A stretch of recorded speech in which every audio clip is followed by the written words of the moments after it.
Have you ever found yourself thinking about a conversation that you just had and then realizing, oh my gosh, I was gaslit that entire conversation?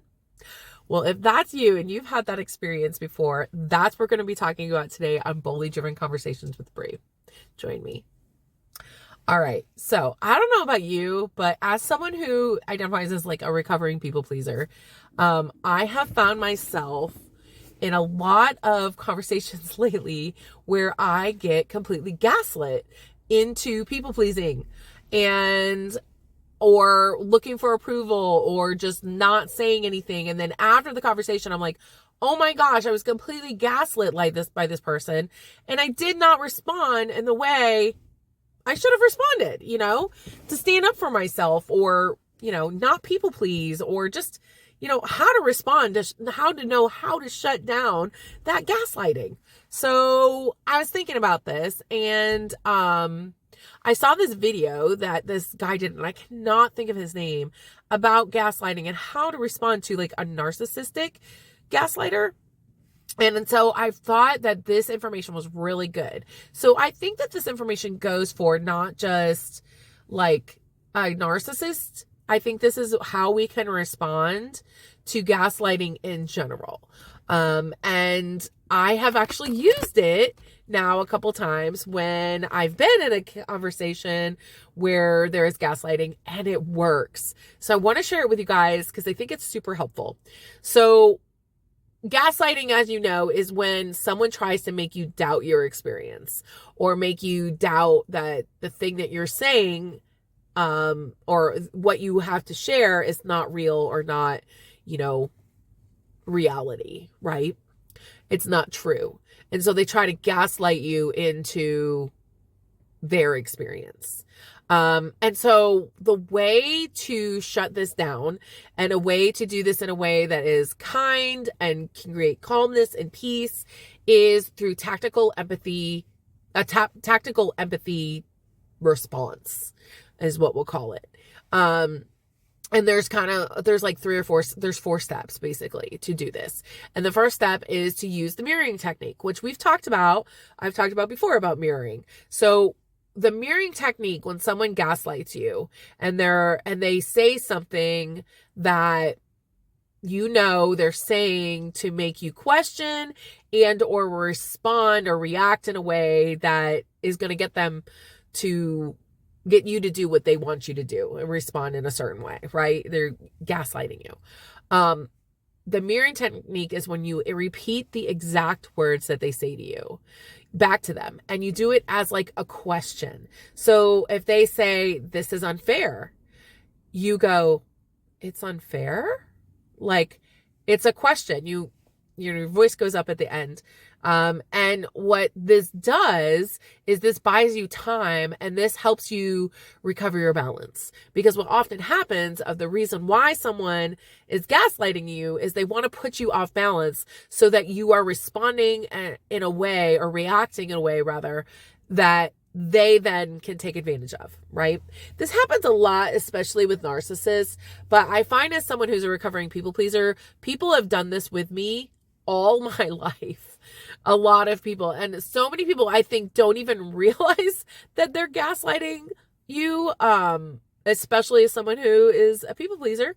When the way that people will say something, then I will scramble and try to make it right. So if someone says this is unfair, my response normally would be to try to make it fair or to try to defend why I think it's fair or try to fix it so that it is fair in their minds.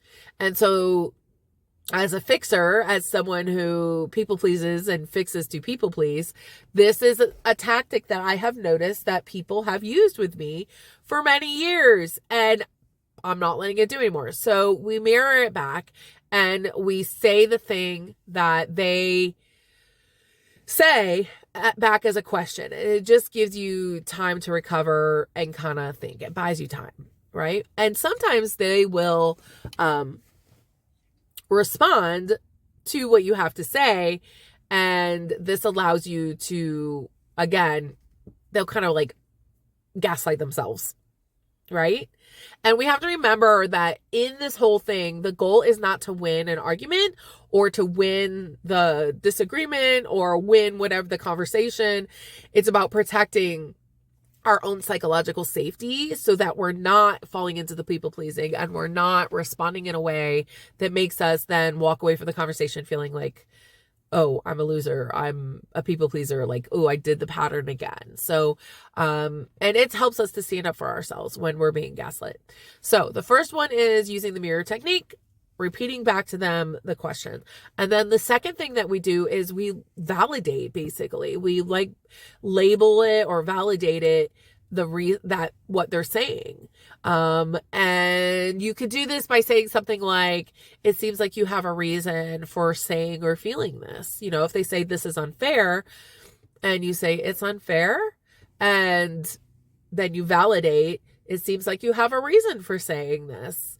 And what this does is it forces clarity into the situation. And again, will make them kind of step back and maybe even think to themselves, well, is it unfair? You know, it makes them explain why they feel like it's unfair. And this takes energy away from the gaslighting attack that often happens. Because when someone is gaslighting you into something, it's usually because they're on the attack, and it can be such a subconscious thing. They might not be thinking, I'm going to attack you. It's more of like, I'm going to defend myself. I get into defense mode, but I'm going to be on the offense in order to defend myself. So I've had that happen quite a bit recently, in several conversations with one person in particular. So what this does is it forces them to be clear of why they think something is unfair, and it takes energy away from the actual attack. And then the third thing is what is referred to as like calibrated questioning. So this triggers the person who is gaslighting you into draining their energy and then engage in like deep thinking. Is like, so how we do that is using calibrated questioning. And so an example of this would be like, what would you have me do? When they clarify for you why the thing is unfair, you would say something like, well, what would you have me do? And then follow that up immediately with, how would that work? You know, or how is that supposed to work?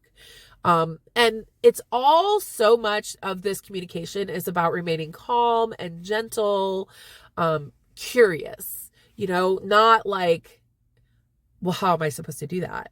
That tonality is like, I'm poo-pooing what you have to say, which just makes them want to engage and attack further, right? And it might actually trigger them into actually attacking or actually like trying to win the argument, right? So what this does is when we ask like, well, how is that supposed to work? Or how would you have me do that? So it invites them to make a solution to the problem of why something's unfair, you know, and I'm just using the unfair thing as an example. But basically it's all about our tonality of how we ask the question and how would you want me to fix that? You know, like, give me a solution. And it puts the onus back on them so that they can't gaslight you further. And then after they either give you an answer or don't, because a lot of times they won't have an answer, it really diffuses everything. And then you can summarize the whole conversation with, and if they actually give you like workable ideas, you could go, okay, yeah, that's right. We can do that. We can work on that. But it makes them own it instead of gaslighting you into people pleasing, and instead of gaslighting you into being the fixer, gaslighting you into creating the solution. It makes them create the solution to the problem that they see as a problem, and they're trying to gaslight you into fixing. Does that make sense? I hope that makes sense. And so this whole process, this 4-step process, is really going to help us, again, not to try to win the argument, but to protect our own psychological value, you know, our own psychological safety, to preserve that, so that we aren't moving into people pleasing mode and trying to fix it and get their approval on it. It like really allows us have that boundary and not allow someone to gaslight us into the people pleasing. So your challenge today is this: here's your challenge: to use this tactic. Even if you just use one part of it, like maybe it's just using the mirror technique when you feel like you're being gaslit by someone, and just try to use it and see the response that you get. Do you get a different response than you normally would when there's a certain relationship or a certain person who tries to gaslight you into things? Let me know how it goes down in the comments, or you can DM me. And if you found this super helpful, make sure you share it with someone, the video with someone. And if you would like some coaching on this a little bit more and we can expand upon it, I would love to coach you. You can contact me at my website, brownellgeorge.com. You can DM me. Let's do this. Have a great rest of your day.